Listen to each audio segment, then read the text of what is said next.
its own. There is none such a thing anywhere else in the world.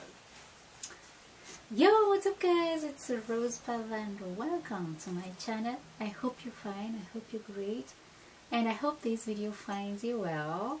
My new subscribers, please welcome the family, feel at home. And my oldies, welcome back. My name is Rose. In today's video, we are looking at things that will surprise you about Kenya. Okay, we are not looking at things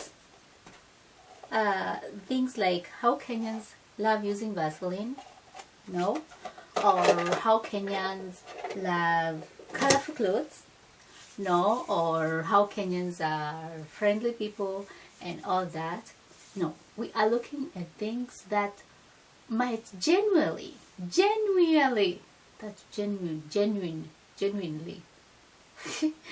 things that will actually surprise you, things that might actually surprise you. If you want to find out what those are, please stay tuned, and without further ado, let's get straight to it.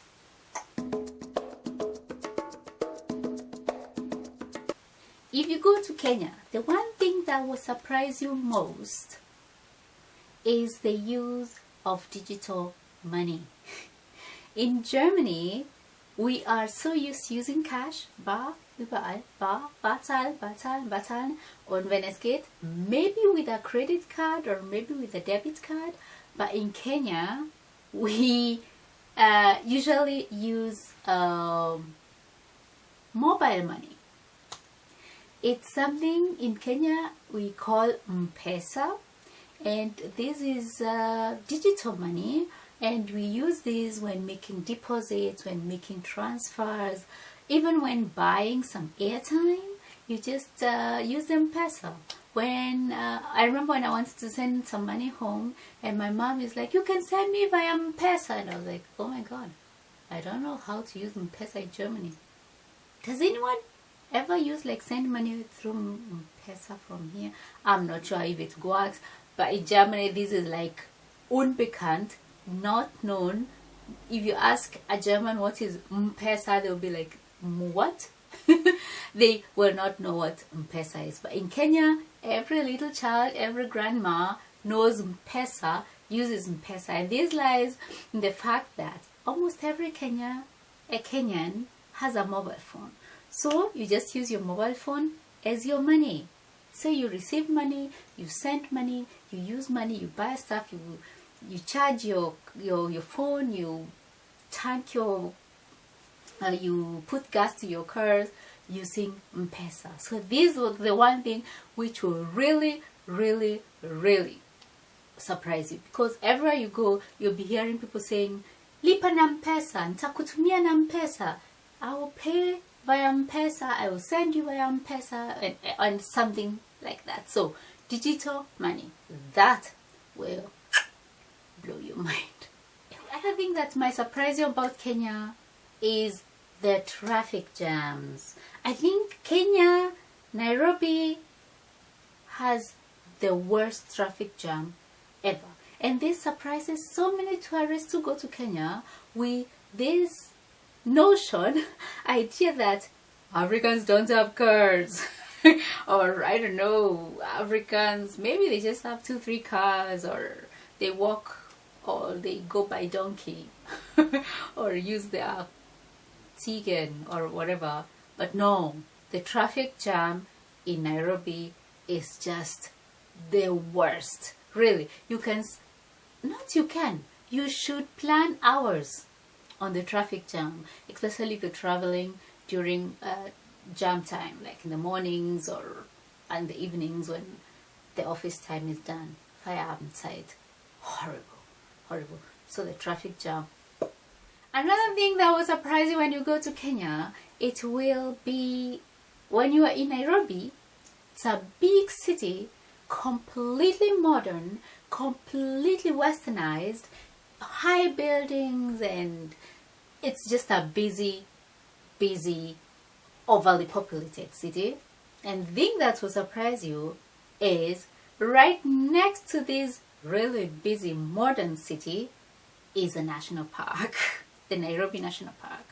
That's why we have these beautiful pictures of the skyscrapers with the giraffes in the background. It's Nairobi. It's just unique. It's one of its own. There is none such a thing anywhere else in the world. And this blows minds of many tourists. Imagine just being in the city and right next to it is a national park with like the most natural environment ever. The giraffes are walking the lions and it's just amazing. Yeah, get yourself to be mind blown. Another thing that surprises many tourists is that every average Kenyan speaks at least 3 languages. At least. Because most Kenyans, or all Kenyans, will speak their mother tongue. That is the tribal language. For me it's the Meru language. For someone it's the Kikuyu language, and so on. And we will speak the Swahili, which is like our East African cute language. And if you want to learn more about the Swahili, join me in my Swahili Freitag classes every Friday at 2 p.m. Alright? German time. Yeah. And then every Kenyan who went to school will also speak English as a compulsory school language, English. So you have your mother tongue, Swahili and English. Every Kenyan. Every Kenyan. Crazy, right? Another thing that many people don't know is that Kenya is top 3 of the tea producers worldwide. Yes, worldwide. It comes right under China and India, then you have Kenya and then Sri Lanka. Amazing. So most of the highland areas in Kenya, like the Meru and the and Kirinyaga, you will have these beautiful large tea plantations where there is so much tea right to the horizon. It's just amazing. And really, ask anyone, Kenyan tea is the best tea ever. And when I talk of tea, I always talk of black tea. So don't talk of all the other herbal teas. No. In Kenya, when you speak of tea, everyone understands Kenyan tea. And when you talk of tea, it's usually the black tea with milk and sugar. And there is no visiting someone's home without someone offering you a cup of tea. And in Kenya, in Swahili, we call it chai. Chai.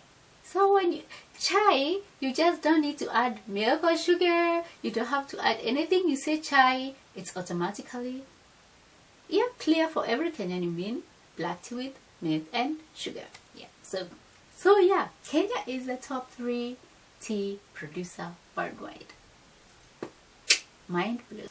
Another thing that surprises many people when they visit Kenya, it's the Great Rift Valley. The Great Rift Valley is a UNESCO World Heritage Site. And this is like usually showing the remains of the earth splitting, when there was the splitting of the earth to form the continents and there arose a big valley right from the north of Kenya in Ethiopia all the way to southern to the Tanzanian border, and there is a valley. And with this formation of this Great Rift Valley, there arose also very many beautiful lakes. Like we have Lake Baringo, Lake Turkana, we have the Lake Nakuru, Lake Bagandi. We have so many lakes along the Great Rift Valley, and that place blows many tourists. They just cannot believe how peaceful. And then this is where we have the Nakuru, we have the Naivasha, where we have the flamingos. It's just breathtaking, really. So yeah, be ready, like I always say, to be mind blown. So yeah, talking of animals, Kenya is the home for the big five. And this surprises so many people who go to Kenya. I don't know why. It's like they expect to see animals, but not really all of them at once. But yeah, in Kenya we have the elephant, we have the leopard, we have the hippo, we have the buffalo. Yeah, those are the five, the big five. They're all big five. And Kenya has, I think, 24 national parks. I mean, Kenya is not such a big country, but when you imagine such a small country with 24 national parks, 15 game reserves, it's like, wow. It's like in every other corner there is a national park. Every other corner you go, there is a national park. But literally, it's crazy when you think about it, because these national parks are not like a small little zoo.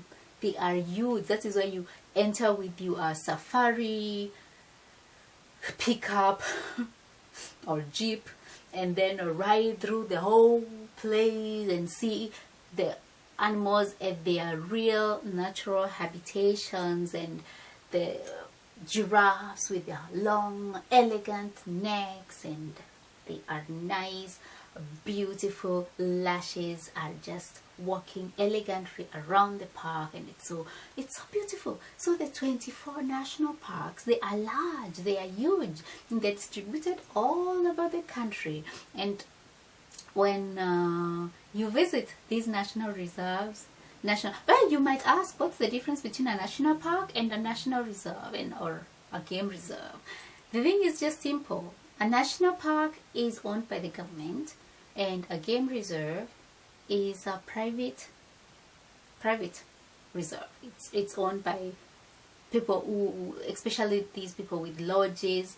So in game reserves, you can actually go there and stay for nights and stay for your 2 weeks holiday. They have these beautiful tents, or even these beautiful manyatas made of these grass houses. It's amazing. It's so beautiful. So yeah, that will surprise you. The big five and the many national parks and the game reserves and the many animals and how naturally they live. It's just a complete different thing when you visit a national park in Kenya and you just go to a zoo in Germany.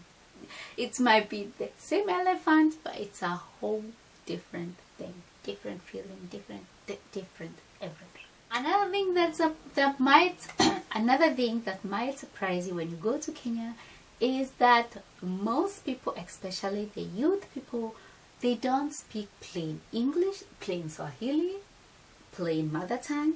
They have like a mixture language which we call Sheng. That means when you go to Kenya, when you've studied with me the Swahili Freitag, right, and you speak like fluent Swahili and you speak fluent English, and you are like, now I'm ready to go to Kenya, you might be surprised that the youth don't necessarily use like clean Swahili or pure English while speaking. They just have a mixture of both, or even with their mother tongue little words in between, just to make this vibrant language called Sheng. But otherwise, it doesn't matter. If you speak English, everyone understands you. If you speak Swahili, everyone understands you. Just when you are walking around and trying to hear what others are saying, you might be surprised. What language is that they're speaking? It sounds a little similar to English, Swahili, whatever it's called. Another thing that might surprise you in Kenya is our Matatu lifestyle. Our Matatu lifestyle is what we live every day. When you go to work, come from work, when you go to see your friends, it's our public transportation. Where here we have the buses, the trains, everything. In Kenya we live for our matatus, because it's just not the riding, it's just the whole experience of being in a matatu. There is loud music as though you're in a discotheque. There are pictures and lights everywhere, and I don't know if it's still that full. When I was still in Kenya, those things were loaded. They were so full of people. It's just an experience. But I think nowadays all that is stopped. Everyone has to sit down. They have to put their seat belts and all that crazy. Yes. So yeah, I think all in all, you might have learned one or the other thing that you did not know about Kenya. I hope so. If you did, let me know what is that which surprised you most from my list. What is that thing that you did not and you're like, really? Let me know. I'm really curious to know if I could tell you something you did not know. And if there's something that you think the other people might not know, let us know. Share with us or at the comments below. Otherwise, thank you so much for watching this far. I will just leave you and love you. Thank you so much for watching. Stay safe, stay blessed and optimistic until next Sunday. Till then, ciao.